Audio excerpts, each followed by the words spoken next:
রাজ্যের এসআইআর বিচারের ভার বিচার বিভাগের সুপ্রিম কোর্টে নির্দেশ দেয় এবং সুপ্রিম নির্দেশে কলকাতা হাইকোর্টে বৈঠক। এসআইআর বিচারের 7 অবসরপ্রাপ্ত বিচারপতি, সুপ্রিম নির্দেশে হাইকোর্টে বৈঠক। 7 অবসরপ্রাপ্ত বিচারপতির কমিটি গঠন নিয়ে আলোচনা। আমাদের সঙ্গে সরাসরি রয়েছেন প্রতিনিধি অর্ণব। অর্ণব, এই বৈঠকের দিকে নজর ছিল, প্রত্যেকেরই বৈঠক থেকে ঠিক কি উঠে এলো, কি আপডেট পাওয়া যাচ্ছে? 7 জন বিচারপতি কারা কারা হবেন, তারা কারা থাকবেন এই কমিটিতে?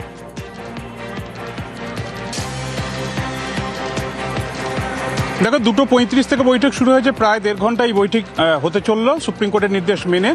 এবং এই বৈঠকে শুরুতেই আমরা যেটা সূত্র মারফত জানতে পারছি, কেন্দ্রের তরফে বিশেষ করে ইসিআই এর যিনি প্রতিনিধি রয়েছেন, সুপ্রিম কোর্টের নির্দেশকে দেখিয়ে বলেন যে কলকাতা পুলিশ কমিশনারের এই বৈঠকে তো থাকার কথা নয়। এবং এই বিষয়টি ওঠার পরই সিপি, তিনি কলকাতা পুলিশ, তিনি আর ওই বৈঠকের মধ্যে ছিলেন না, তিনি সঙ্গে সঙ্গে বেরিয়ে আসেন। এবং বৈঠকে যে বিষয়টা প্রথমেই আলোচনায় আসছে এবং সেটা নিয়ে সিদ্ধান্ত হচ্ছে, তা হচ্ছে এই যে জুডিশিয়াল অফিসাররা জেলা জুড়ে কাজ করবে 23টা জেলায়, এবং তারা হিয়ারিংগুলো করবে, ক্লেম অবজেকশনগুলো দেখবে, সেটা সুপারভিশন করার জন্য, নজরদারি করার জন্য 7 জন কলকাতা হাইকোর্টের অবসরপ্রাপ্ত বিচারপতি নেতৃত্বে একটা কমিটি গঠন হচ্ছে। সেই কমিটিতে কারা থাকবেন, উভয় পক্ষের, একদিকে রাজ্য, একদিকে কেন্দ্র এবং ইলেকশন কমিশন অফ ইন্ডিয়াও রয়েছে, কার্যত ঐক্যমত্যের ভিত্তিতে এই 7 জন অবসরপ্রাপ্ত বিচারপতিকে সিলেক্ট করা হচ্ছে। এবং সেখানে যেমন ভাস্কর ভট্টাচার্য অত্যন্ত দিকপাল বিচারপতি ছিলেন, আমরা জানি কলকাতা হাইকোর্টে যারা আইনের পেশার সঙ্গে যুক্ত তারা প্রত্যেককে এক বাক্যে চেনেন ভাস্কর ভট্টাচার্য এই মানুষটিকে। ভাস্কর ভট্টাচার্যের নাম শোনা যাচ্ছে, এরকম আরো অনেক নাম রয়েছে, কিন্তু ঐক্যমত্যের ভিত্তিতে কাদের নাম আসবে সেটার জন্য আমাদের মিটিং শেষ পর্যন্ত অপেক্ষা করতে হবে। এই কমিটি মূলত বিভিন্ন জেলার জুডিশিয়াল অফিসারদের কাজ, এসআইআর প্রক্রিয়া তারা তদারকি করবে।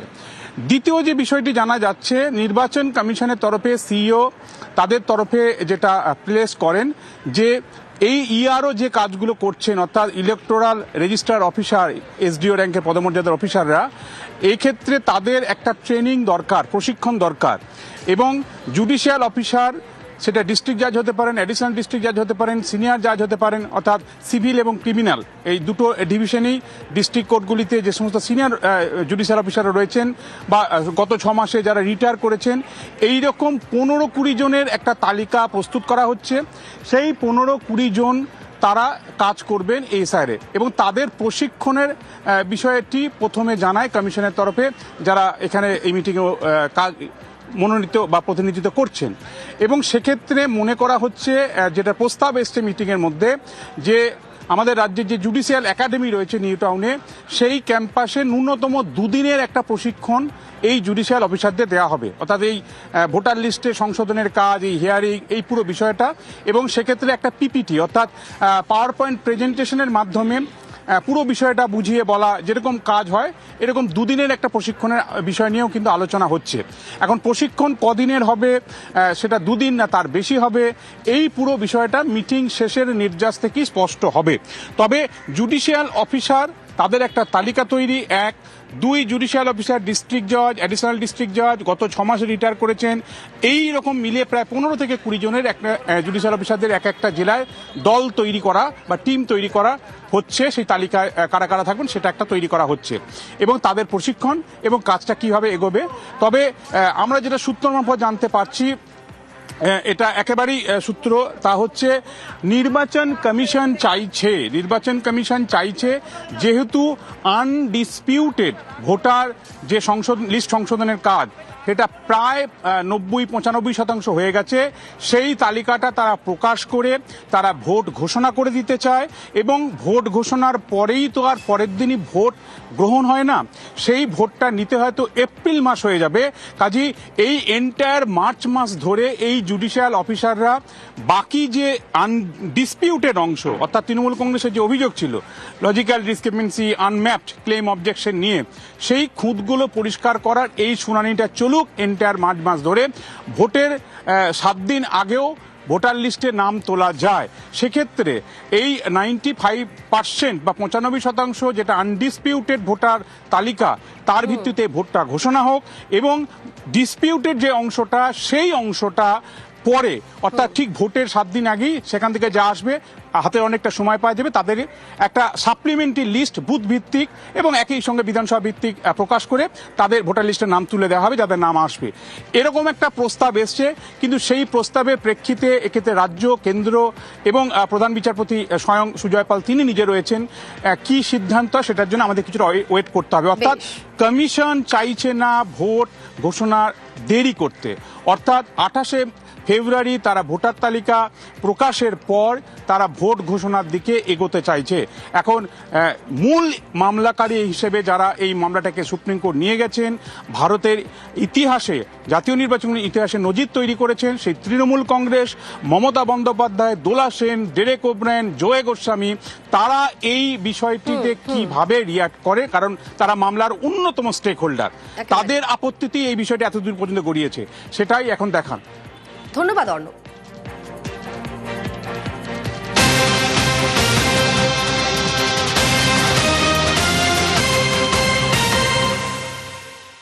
পয়লা মার্চই রাজ্যে কেন্দ্রীয় বাহিনী ভোট ঘোষণা এখনো পর্যন্ত হয়নি। ভোট ঘোষণার আগেই বাংলায় প্রায় 50,000 জওয়ান। পয়লা মার্চ রাজ্যে আসছে 240 কোম্পানি কেন্দ্রীয় বাহিনী, আর 10ই মার্চ আরো 240 কোম্পানি আসছে রাজ্যে। আমাদের সঙ্গে সরাসরি রয়েছেন প্রতিনিধি সোমরাজ। সোমরাজ, বলা যায় একেবারে নজিরবিহীন ভাবে ভোটের দিনক্ষণ ঘোষণার আগেই এত কোম্পানি কেন্দ্রীয় বাহিনী রাজ্যে আসছে। নির্বাচন কমিশন যে এই সিদ্ধান্ত নিয়েছে, এই সিদ্ধান্তের পেছনে কারণ কি?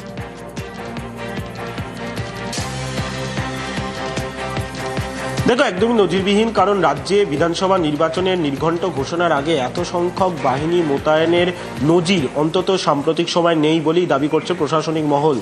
2016 বিধানসভা নির্বাচন বা 2019 লোকসভা নির্বাচন বা 2024 লোকসভা নির্বাচনের আগেও বাহিনী মোতায়েন হয়েছে, কিন্তু এত সংখ্যক বাহিনী মোতায়েনের নজির ছিল না। এবারে যেটা প্রশ্ন আসে, অবশ্যই কেন নির্বাচন কমিশন এত সংখ্যক বাহিনী মোতায়েনের সিদ্ধান্ত নিল। যেটা কমিশন সূত্রে জানা যাচ্ছে, এসআইআর এর যে তালিকা 28 তারিখে প্রকাশ হবে, যেটা প্রাথমিক তালিকা বলা হচ্ছে, চূড়ান্ত তালিকা নয়, কারণ তারপরে সাপ্লিমেন্টারি লিস্ট বার করা হবে। এই তালিকা প্রকাশের পর বেশ কিছু জায়গায় আইন শৃঙ্খলা নিয়ে সমস্যা তৈরি হতে পারে বলেই মনে করছে কমিশন। দ্বিতীয়ত, যেহেতু এই লিস্ট প্রকাশের পরেই নির্বাচন কমিশনের তরফে রাজ্যের বিধানসভা নির্বাচনের নির্ঘণ্ট ঘোষণা করে দেওয়া হবে বলেই চর্চা রয়েছে, সেই জায়গায় দাঁড়িয়ে যাতে আইন শৃঙ্খলা অবনতির পরিস্থিতি তৈরি না হয়, সেই কারণেই জাতীয় নির্বাচন কমিশন এ রাজ্যের আইন শৃঙ্খলা নিয়ে ঝুঁকি নিতে চাইছে না, আর সেই কারণেই এত সংখ্যক বাহিনী মোতায়েনের সিদ্ধান্ত নেওয়া হয়েছে। আগামী 1 মার্চ প্রথম পর্যায়ে 240 কোম্পানি আসবে, আগামী 10ই মার্চ দ্বিতীয় পর্যায়ে 240 কোম্পানি বাহিনী আসবে। কিন্তু আরো একটা প্রশ্ন, এই যে বাহিনী মোতায়েন হবে, এই বাহিনী কোথায় কোথায় মোতায়েন করা হবে, এই রূপরেখা ঠিক করতে আগামী সপ্তাহের শুরুতেই সম্ভবত সোমবারই রাজ্যের মুখ্য নির্বাচনী আধিকারিকের দপ্তরে বৈঠক হবে, যে বৈঠকে বিভিন্ন বাহিনীর দায়িত্বপ্রাপ্ত আধিকারিকরা, রাজ্য পুলিশের ডিজিপি, রাজ্য পুলিশের নোডাল অফিসার, রাজ্যের মুখ্য নির্বাচনী আধিকারিক এবং তার সঙ্গে রাজ্যের স্বরাষ্ট্র সচিব পর্যায়ের আধিকারিকরা থাকবেন। মূলত জাতীয় নির্বাচন কমিশন যে যে জায়গাগুলিকে স্পর্শকাতর অঞ্চলগুলিতে চিহ্নিত করছে বা করেছে, এই স্পর্শকাতর অঞ্চল কি ভিত্তিতে কমিশন ঠিক করছে? অতীতে যে জায়গাগুলিতে নির্বাচন চলাকালীন সময় গন্ডগোল, অশান্তি হয়েছে বা নির্বাচনের আগে অশান্তি হয়েছে, যে পরিসংখ্যান নির্বাচন কমিশনের কাছে রয়েছে, সাম্প্রতিক সময় এসআইআর এর শুনানি পর্ব চলাকালীন যে যে জায়গাগুলিতে বিক্ষিপ্ত অশান্তি ঘটেছে, সরকারি সম্পত্তির মতো নষ্টের ঘটনা ঘটেছে, এই জায়গাগুলিতেই নির্বাচন কমিশন চায় কেন্দ্রীয় বাহিনী মোতায়েন করে এরিয়া ডমিনেশনের কাজ করতে, অর্থাৎ যাতে ভোটারদের মধ্যে কনফিডেন্স বাড়ে। কিন্তু এক্ষেত্রে রাজ্য পুলিশেরও ভূমিকা থাকবে, কারণ রাজ্য পুলিশেরও বাহিনী থাকবে তাদের সঙ্গে। এই যে মোডালিটিসটা বা রূপরেখাটা ঠিক করতেই সম্ভবত আগামী সপ্তাহের শুরুতে অর্থাৎ সোমবারই রাজ্যের মুখ্য নির্বাচনী আধিকারিকের দপ্তরে বৈঠক হতে পারে বলেই মনে করা হচ্ছে বা সূত্র মারফত জানা যাচ্ছে। ফলত যাতে ভোটারদের মধ্যে কনফিডেন্স বাড়ে এবং এরিয়া ডমিনেশনের কাজ এবং তার সঙ্গে ইভিএম এর সুরক্ষা, এই গোটা বিষয়টিকে মাথায় রেখেই জাতীয় নির্বাচন কমিশন এই সিদ্ধান্ত নিয়েছে। ধন্যবাদ সোমরাজ।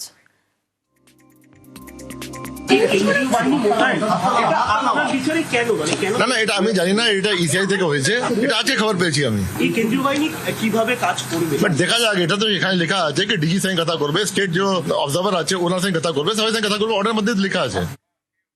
এ নিয়ে শুরু হচ্ছে রাজনৈতিক চর্চা। বাহিনী ভোট দেবে না, মানুষই বিজেপিকে জবাব দেবে, এমনটাই তোপ অরূপের।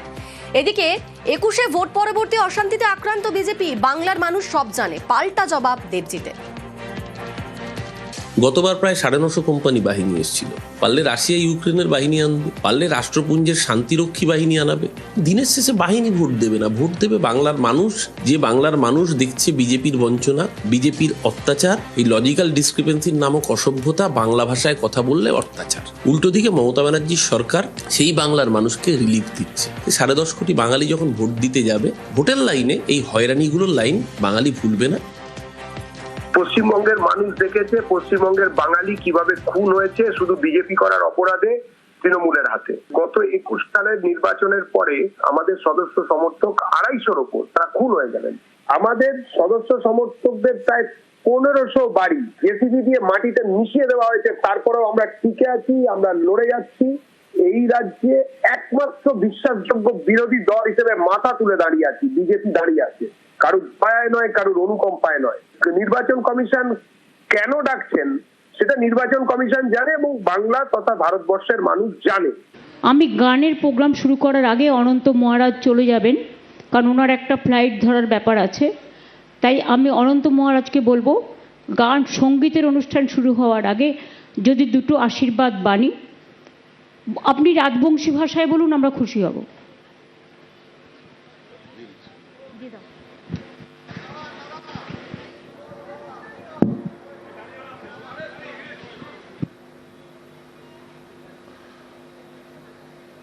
ধন্যবাদ পশ্চিমবঙ্গের সম্মানীয় মুখ্যমন্ত্রী আর উপস্থিত সম্মানীয় ব্যক্তিগণ। আজকের এই বিশ্ব মাতৃভাষা দিবস উপলক্ষে মোক 2-4 কথা কবার কইছে, তো সেতু মই 2-4 কথা কইম আমার বিশ্ব মহাবীর চিলারায়ের একটা কবিতা দিয়া। কারণ আমার এই রাজবংশী মানুষ কি পরিস্থিতি আছে, কি পরিস্থিতি হয়েছে সেই বিষয়ে আমি আজকে তোমার আগত আলোচনা করি শুনাইম। বিশ্ব মহাবীর চিলারায় কবার লাগছে, মুই বীরের পুত্র বীর মহাবীর কয়, আজি আস্তে আস্তে অস্তিত্ব হয়ে আছে ক্ষয়। কোন দুরাচারে মোর মাতাত ভাঙি আছে বেল, খসি খসি পরিবার লাগছে মাতাত অস্তিত্বের দেওয়াল। চারোপাকে কোলাহল কার কথা কাই শুনে, নিজের কৃষ্টি অমূল্য রতন খায়া আছে ঘুনে। চারোপাশে দেখো মই ঘোর অন্ধকার, হাড়ি ডোগা মাইয়া সাওয়া নিয়া সাজিছে বাজিঘর। কায় শুনিবে দুঃখের কথা, কার কথা কায় কয়, পুচিলে পরিচয় দেয় আমাক রাজবংশী কয়। শিওরে অট্ট হাসি হাসেনি চর, জাগরে বুড়া বুড়ি যুবক যুবতীর ঘর। বীরের পুত্র বীর তোমরা নতুন গড়ি গড়ো, অধঃপথে না জানার এই প্রতিজ্ঞা করো। এই কবিতাটা মোর যখন 20-22 বছর বয়স আসলো তখন আমি এটা লিখছম। তো সেহেতু এই কবিতা মাধ্যমত আমার দুঃখের কথা, আমার মানুষের দুঃখের কথা তোমার আগত বর্ণনা করব। ধন্যবাদ মাননীয় মুখ্যমন্ত্রী। আমরা অনন্ত মহারাজের দীর্ঘ জীবন কামনা করি এবং তিনি রাজবংশী ভাষা সম্প্রদায়ের জন্য যেভাবে আন্দোলন করছেন করে যান। আমাদের সকলের শ্রদ্ধার্ঘ্য তাকে নিবেদন করছি, পুরো কমিউনিটিকে ভালো থাকুন, সুস্থ থাকুন এবং সমাজের কাজে সবসময় নিজেকে সেবায় নিয়োজিত করুন। আপনি এখানে আসার জন্য আমরা গর্বিত। ধন্যবাদ শ্রী অনন্ত মহারাজকে তার এই মূল্যবান বক্তব্য রাখার জন্য। এবং এত কাজের মধ্যেও শ্রী অনন্ত মহারাজ যে এখানে এসছেন তার জন্য আবার আমরা তাকে ধন্যবাদ জানাই, প্রণাম জানাই। আমরা সরাসরি এবার যারা এখানে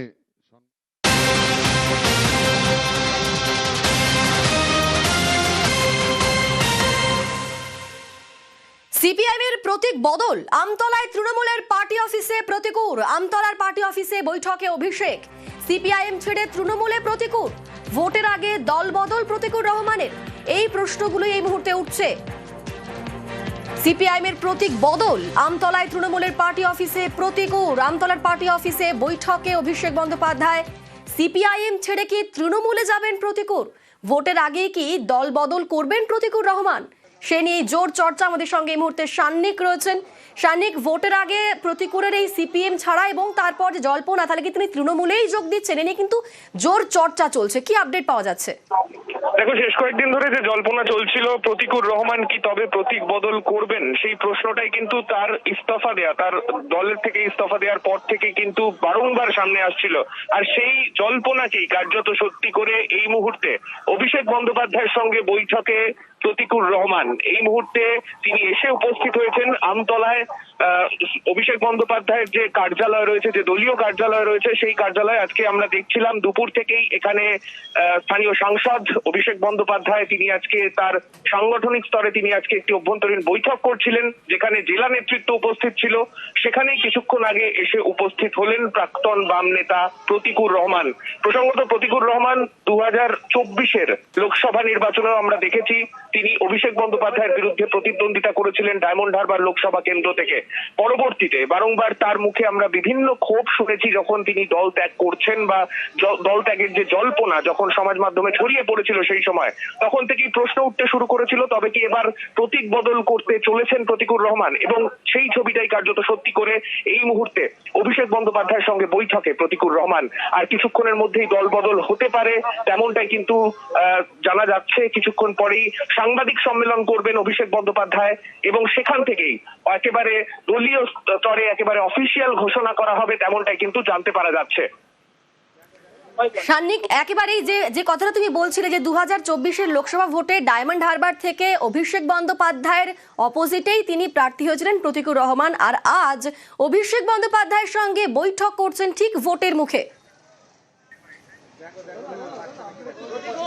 ডায়মন্ড হারবার লোকসভা কেন্দ্র শুধু নয়, একেবারে বলা ভালো এসএফআই এর বা সিপিআইএম এর সাংগঠনিক স্তরে তার নেতৃত্বের আমরা বিভিন্ন সময় বিভিন্ন ছবি দেখেছি, বিভিন্ন জায়গায় তার কাজ আমরা দেখেছি। সেইখান থেকে সিপিআইএম দলের প্রতি তার ক্ষোভ তিনি শেষ কয়েকদিনে উগরে দিয়েছেন বারংবার।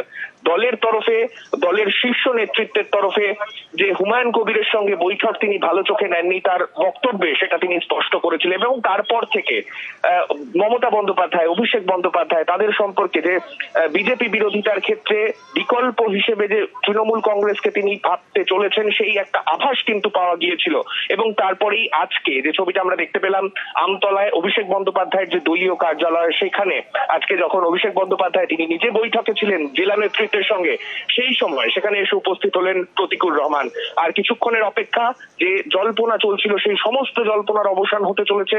এখনো পর্যন্ত যেটা খবর, আর কিছুক্ষণের মধ্যেই একেবারে দলীয় তরফে অফিসিয়ালি ঘোষণা করা হবে। একেবারে সান্নিক, আমাদের ঠিক সেই দিকেই নজর থাকবে।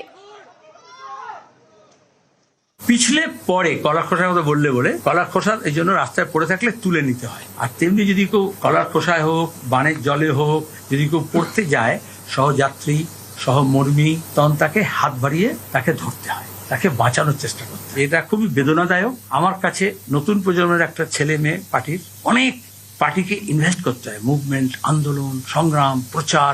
তারপর আমরা চাই এটা থেকে পার্টি যাতে লং টাইম ডিভিডেন্ড তোলে। সেখানে এই ধরনের একজন কর্মীকে হারানোর প্রশ্ন উঠলেও আমার কাছে সন্তান হারা হওয়ার সমতুল্য। আমাদের পার্টিতে গত 1.5-2 মাস থেকে কয়েকটা অভিযোগ আসে, আমরা জানতে পারি যে আরো কিছু কন্ট্যাক্ট ডেভেলপ করছে। তখন আমাদের পার্টির প্রক্রিয়া অনুযায়ী, গঠনতন্ত্র অনুযায়ী আমাদের নিজস্ব পদ্ধতিতে কিছু সিদ্ধান্ত গ্রহণ করতে হয়। রতনে রতন চেনে, উনি চেনে হুমায়ুন আর শতরূপ, উনি চেনে নিজের সিট। সেটা যদি সত্যি হয় তাই। কেউ কেউ নিজে জেতার জন্য কখনো হুমায়ুনের সঙ্গে বসতে পারেন, কখনো নওশাদ সিদ্দিকীর সঙ্গে বসতে পারেন, কখনো অধীরবাবুর সঙ্গে বসতে পারেন। পশ্চিমবঙ্গে অন্য কেউ কোথাও গেলে তাকে স্বার্থলোভী বলা হবে। আমাকে অব্যাহতি দিন আমি বলিনি, শব্দটা আবারও পড়বেন, আমি অব্যাহতি নিলাম। তো ফলে উনি রাখলো কি না রাখলো কি যায় আসে। কুমিরও তো কাঁদে, বাংলার প্রবাদ বাক্য যে কুমিরের মরা কান্না। দীর্ঘ 3-4 মাস এই চোখ দিয়ে এত জল বেরোয়েছে যে চোখের মধ্যে আপনি জলের লেশ মাত্র দেখাতে পারবেন না, শুধু ঘৃণার আগুন দেখাতে পারবেন। যে চোখের জলগুলো পড়েছে সেই চোখের জলের মূল্য উনি দিতে পারবেন তো?